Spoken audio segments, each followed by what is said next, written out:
ਤੇ Punjabi media group ਤੋਂ award ਵਸੂਲ ਕਰਨ।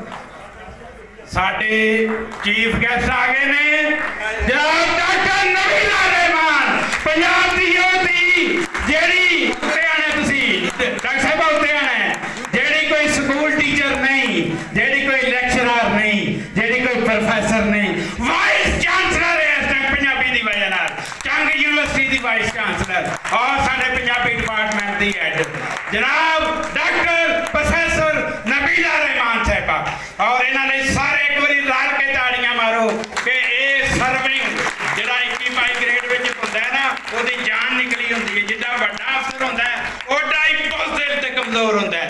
लेकिन ये साडी भैन वेखो खलोती है पंजाबी दा नाम लैके doctor Nabila Rahman vice chancellor पहली हिस्ट्री दे विच जिहदी क्वालिफिकेशन ही पंजाबी है जो बचपन तो लैके MA MPhil PhD पंजाबी ते बनी है वाइस चांसलर।